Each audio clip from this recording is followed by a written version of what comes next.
Champions, right? Yes. Oh no, yes. Okay. Oh, okay, alright. One of the people was preaching, when she was singing. Remember in the year 1997 or 1998, where at Caskis that I'm a Catholic, and they call us other Caskis and they say, you guys should come and audition for children's choir. And we all rushed, and on my road, the song that they sang that day was Trust and Obey. I see I was really, really young and I didn't know the words to those songs. And the priest, and I was at the extreme end, I went through my sitting. And they started singing this song and I started to just chop my mouth. And the priest came close to me and he moved and I started doing, he said, get out. So, listening to her sing the song brought back memories. I see also in the year, thank you very much, in the year 1995 or 1996, when we just moved to Okota, on a particular Sunday, my mother's car was faulty. And we could not attend St. Mary's Catholic Church. So she decided to bring us here. At the time, the adult church was there, and the children's church was here.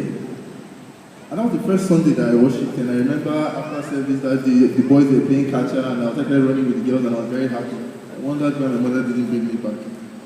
So, not to take you, and not to go any further, I would like to talk to you guys today about an opportunity. Opportunity.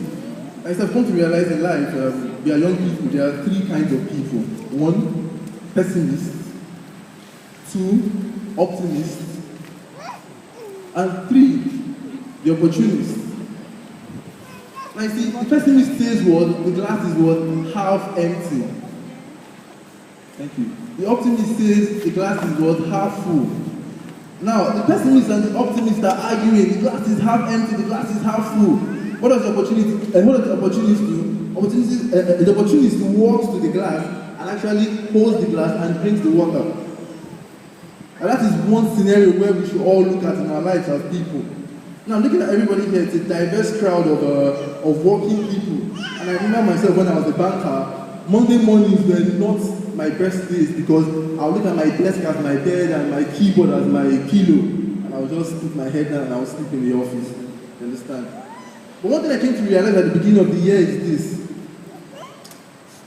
Since it's a church gathering, our gift from God is our potential. And our gift back to God is what we do with our potential. So quick question, this is my intelligent audience. What have we been doing with our potential to take us to where we want to go? Have we actually just abandoned that potential and hoping that someday, a miracle will happen? And I see in my banker days, Staffy was talking about service. Back then, to be honest, I did not like my job. But I loved the benefits of my job, which was the salary. Everybody just likes that.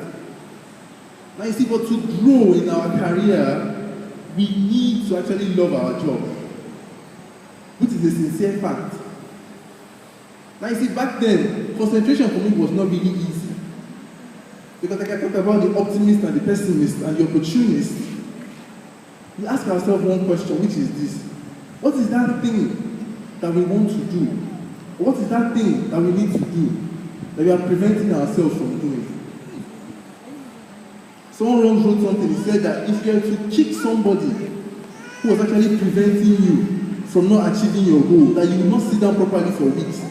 So in essence, that means that what? That you have yourself to blame. Now the key question is here is that I believe in developing a growth plan. Most of us here in our careers may be starting out, in our work lives may be starting out, and we ask ourselves, okay, in 5-10 years time, where do we want to be? Where do we want to see ourselves? Back then as a banker, the idea they sold to us was, okay, you know what, just go out there and begin your career, and before you know it, in 5-10 years time, you become a manager. But that was not the case. I actually attended this training one time and I saw people who were complaining and nagging and saying, for 7 years they've not promoted us, for 8 years they've not promoted us. But you see, in economics, there's something we preach. People who work, nobody is going to pay you for time. People are going to pay you for the value you bring to the marketplace. That's the fact. And once you can understand that fact, believe me, you will grow. That's one thing that I did not know at the time. I was so concerned and I was looking at, I was young. The workforce needs young people. So apparently, we will grow. But that was not the case. Like, see, it takes time to bring that value to the marketplace. To be honest, it takes time. But once you can actually invest your time properly and sharpen yourself, broaden your skills, believe me, or you will grow. Now, this is not going to be easy because here in Nigeria, we have some factors in play. But look, if you don't get to where you want to go to in life, the only person we have to blame is who? Somebody. No, okay, ourselves. Now, you see, I did not know this at the time, as a young man. I did not know. Back then, we say, you know, the guy is Igbo now. The one is Yoruba. But for us to get from where we are to where we want to be, we need to actually put down a growth plan. And my question for you today is to ask yourself before you go to bed today is this: what one thing have I actually learned or grabbed today that can actually move from Monday to Tuesday to enable me win or develop or actually reach, survive, and actually build my goals? That's the one thing that we all should look at. Because when I look at the career, to me, my own definition, I look at the career to me is actually defining your work life. That's the way I look at it. Deriving meaning from your work life. So now, I know each and every one of us here, if I should ask, how many of us here are entrepreneurs? Okay, I know you, okay. Okay, Chris too. You're an athlete, so it's a very diverse crowd. So the question now is, why are you an entrepreneur? Because most of you young people, I have friends who are entrepreneurs just because of what they like, what they see out there. They see it as just a sure path to actually make money, to become rich. But if you sit back and ask yourself this question, why am I actually doing it? The question why is actually one of the hardest questions to actually answer. Because it's a personal question, asking why am I doing it? What is pulling me in? And that's actually difficult. Now, one thing I know for a fact is this: do not let anybody control your thinking. Because once people control your thinking, they're not bothered about your actions anymore. Because they know fully well that once I'm in control of his thinking or her thinking, however it is that I want him or she to act, I'll actually derive it from them. Now, that's not easy. Now I'll talk about networking briefly. Now, what we had taught back then was attend every networking event. Hold your business cards and share it out to everybody you meet. But you ask yourself one question after a long period of time, which is, how many calls have you actually received from the people you've given your business cards to? How many people have actually called you to ask for a request for your service, which Sister Femi was talking about? And see, for me, people talk about networking events. I was at one late last year at Landmark Center, Victoria Island. And the moment they mentioned networking, from the back, people started to send flyers, they started to exchange complimentary cards. Now, we attend networking events, and what's the thing that we're trying to gain from them? Everybody wants to gain. You want to gain from me, I want to gain from you, she wants to gain from him. So quick question, who is giving who? Now, one thing I know about networking is this: you really do not have to wait till you meet the people who will change your life. You can actually start from meeting anybody. And when I mean anybody, I mean anybody. Starting small, starting from scratch, trying to build your pipeline to see what is there, to actually see how it will grow. Most people ask this question from time to time. They say, is a college degree, is a university degree necessary to actually succeed in the marketplace? Well, to be honest, yes it is. But I would really not consider burying all my time and effort saying, okay, once I end that PhD degree that it actually change my situation in the marketplace. No, it will not. Now, one thing that most people look at, talking about opportunities now, most people see opportunities as bad people. Now, last 2 weeks I was at Fidelity Bank. You know that branch there? I'm on Upper last week. Now, there are 3 ATMs there. If you know, the one at the extreme end, the ATM is faulty. The ATM is slow. So, security guard walks outside and tells these people, he said, okay, they fixed the ATM. Go and use it. Now, the pessimist says, no, I won't use it. He traced away for the optimist. The optimist says, but it's your turn, you go and use it. So someone tries the ATM doesn't dispense cash. Someone now tries a bit and he dispenses cash, and he dispenses the cash, and the woman comes and she stands there as an opportunist. Now, while standing there, she actually inserts her card into the ATM and begins to dispense cash. People begin to criticize this woman and start to say to her that she's the reason why the country is bad. But she said to them, she said, look, that we all have been standing here for so long and nobody refused to use the ATM. Now, why are people actually criticizing the woman? Why? Because what? It dispense money. If it didn't dispense money, who will criticize the woman? Nobody. Guess what happened? When the woman left, guess what people were still doing? They were still arguing. But guess what she has done? She has actually won and she has gone.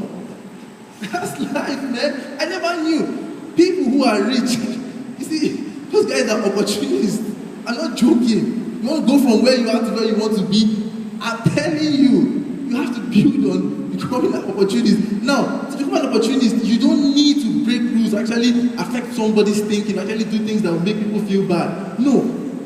Most people out here are sitting there and saying, I want to start to sell, I want to buy. Okay, what's the problem? The guy says the exchange rate. Someone says, okay, I will buy the exchange rate. Someone wakes up one day and goes to the market and starts to sell. And one person begins to start to point the hand and say, that guy is a wicked guy. Say the blood of Jesus will cast and buy. I mean, come on, why? I want to grow from where you are to where you need to be. I tell you, seize every opportunity you find. Someone said something, said the question is not who is going to let me. The question is who is going to stop me. That's a powerful thinking. Just write it down and know this, that the major key to your better future, your better 2017, better 2018, better 2020, is not Buhari. It's not me, it's not Chuma, it's not Bishop Irumaka. It's you. It's you. It's you. I'm telling you, it's you. One thing I got to realize, Jack Ma, founder of Alibaba, he said something. He said, since I became successful, I've been opportunity to meet so many rich people in my life, like Bill Gates, Warren Buffett. And he said one thing they never do is that they do not complain. Guess what I did when I found that out? I stopped complaining. Never doesn't mean that I'm sweating. I said, we are in Africa. Africa is hot. I don't complain anymore. Who are you going to put the blame on? Is it when I say, okay, in 10, 20 years time, the guy is taking a pen to wedding reception, and he says that it's the government's fault. I mean, come on. Who will blame? It's us. Now I tell you all, if you want to begin to set your goals, set the kind of goals that will make something of you to achieve it. Don't just set low goals, set high goals, set goals that actually make you think. Set goals that actually make your church member benefit from you. Don't just sit back there and say, okay, I'll wait till 2019 when we have a fresh slate to start all over. That's how many months? That's a long period of time. So many people actually sit back every day and they say to themselves, okay, you know what? I will actually wait till somebody comes to help me. Okay, then what? You don't get to achieve anything. Nothing. Because sit back and I'm waiting for the guy to come and say, the man to come and say, you know what? Hey, you come, go and meet that man there. I remember when I graduated from the university, oh my God, who did I not call? Who did I not call? Until one day it dawned on me, Mr. Man, I'll carry your 2 legs. Hard work. What is hard work? That's the accumulation of all the easy things that we did not do when we were supposed to do it. Why do most people do not like to go out there? As a former banker, when we were in training school, we were begging those guys in HR. We said to them, don't put us in marketing. We don't want marketing. Why? Rejection. That's it. I'm a guy. You walk up to a woman and you woo her, you toast her, she says no. But you won't die now, Abby. You die. You go back. Yeah. You win some, you lose some. It's the marketplace. You can't win all the time. You lose some. If I ask everybody here today, how many of you actually want to start your own business? Everybody says yes. How many actually want to be in market? Everybody says no. Okay, then how would you now grow your business? My childhood friend actually explained to me, she said, I asked her, we grew up together and she had running her mother's business for a while, since we were teenagers. I asked her, I said, okay, how do you win business? And she said to me, in business, people have to like you before they buy from you. I look at her, I said, what does this girl know? She doesn't know shit. She didn't go to university. Come on, what business would she finish from? I mean, I'm 2 months graduate. What does she know? Come on. And guess what? In the evening, you see like 3-4 shops and she's the only one making sales. Now I didn't know. Now do yourself one favor. Never discriminate against anybody. Do not look at people and say to them, the guy has Monty, tribal marks, you don't know. You can learn from everybody. I'll look at the girl in the evening sometimes, she sees teenage boys and she runs, she chases them, she dribbles and she plays football with them. You look at her, he thinks that she's really, really silly, she doesn't know what she's doing. But in the evening, you go to her shop and you see everybody, there's a queue there to buy what every other person sells. Now I see in business that when you attend these conferences, you listen to young Nigerians, they complain about capital. Everybody says if I had 10 million naira, God knows that my life will change. And the good Lord make sure they don't get that 10 million naira. To be honest. Now, I would encourage all of us now to start from small, start from scratch. It will be difficult. You will face rejection. Girls, people have put us guys through these things for ages. The guy goes home, the guy is crying, like, what happened? She said no again. You see, but you won't die. But I can tell you, if you actually stretch and sit and actually find a growth plan, leave your comfort zone, which where there is safety, where there is security, they are doing the same things that you know how to do. There's no new challenge. When you leave your comfort zone and move into your courage zone, you know fully well that now, this is where all the opportunities are. This is where I can actually reach my potential. But guess what? It will not be easy. Now look at, I take a ball. I kick the ball gently against this left hand. And the ball comes back to me gently. And I take the same ball. And I kick it with force, Cristiano Ronaldo style. And it comes back to me Cristiano Ronaldo style. That's the same way hard work is. The same effort you put in life, that's the same effort that bounces back to you. I'm not kidding, I'm telling you. Everybody says, you reap what you sow. It's another way to look at it. You sow what you want. I mean, this stuff is simple. It's simple. You don't have to wait and carry placards and blame the government and say, you know what, Mr. Buhari is coming to power, they have to blame. The guy says, because of you, I did not need to pass my exam. That's what you... Just because of this exchange, I do not have my writing life. I mean, come on. Everything requires planning. It requires planning. So look, guys, I know it's a difficult time, and I know trying to build a career in Nigeria, you can't where people actually living day by day, and most times we all seek validation, trying to make sure that other people appreciate and love what we do. But guess what? When you decide to chase your dream, people will actually dislike you. People will not support you.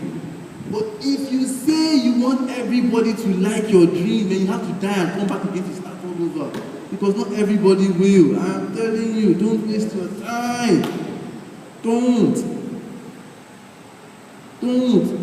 Set a plan. Say to yourself, you want to become rich. I can give you the best route to become rich right now. It's very simple. Have account bomb. I'm not joking. That's the easiest way to become rich. Yes! You think it's funny? You have account bomb. Rich people are what? Stingy! Okay, most of them are stingy. Yes! They are stingy. Every 1 naira they spend, they know what? Where it's going to. You want me to give you one bottle of beer because of what? Is everything your best? No. So guys, okay, look, it's a young crowd. We can build our dreams. We can make this nation become what it is. At the same time, becoming what we are. And we should also notice that we are Africans, and I know fully well that we imbibe Western culture. But look, I believe in collective responsibility. It's quite simple. Europeans will not cure Africans' problems. Westerners will not cure Africa's problems. We Africans have to devise a plan to strengthen our continent, and it starts with you and me. So for most of us here who will travel abroad, who will start to build their dreams, I guarantee you just need something, just try to come back to Africa. So many people actually did it. This woman, Ellen Johnson, left the UN to return to Liberia to build a nation from scratch, from nothing. During her political campaign, she said they would, when the roads are bad, they would come out of the car, they would push the car in the muddy roads, just because she felt that she could liberate the people of Liberia and give them freedom. So now you see, just when you go abroad and you put on Snapchat, hashtag Nigerian to the fullest, and you see, God will know you understand. You just have to help build this nation. And one thing I encourage you all that while you're trying to build your plans, strengthen your dreams and your goals, try to read, try to build your mind. You see, most of us here, our mental strength is poor because it's ill-fed. To be sincere, it's ill-fed. It's just like somebody who doesn't eat, and the guy says he wants to go and fight Flebbereda. I mean, how do you want to do it? I encourage you all to really seek the information that you need. There's so much information going around today. People are saying, people in Nigeria, they should ban the show. Guess what? The guys that manufacture TV, they made what? Remote control. What's the first person that remote control? Power on or power off? You don't have to watch it now. You have to know. It's a simple decision. I'm telling you, this thing is easy. It's simple. them. You don't have to join those guys that complain and still watching it and telling you that these guys are still doing this, and then just imagine. That means you have time. In time management, we teach that most people don't do well because they major in minor things. You spend your time, guys say, let's go to rollers and, want to go to maybe open and the guy says in 5-10 years time, we'll be the president of Nigeria. I will not vote for that guy or that woman. I will not vote for the guy. They don't drink away our tomorrow. That's not right. That's not fair. So you see, guys, Chuma, thank you very much. Olive, thank you very much. I know Chooks, thank you. I know Chris, thank you. I know Prince is like Dr. Ben Carson. So thank you guys very much. Have a wonderful week.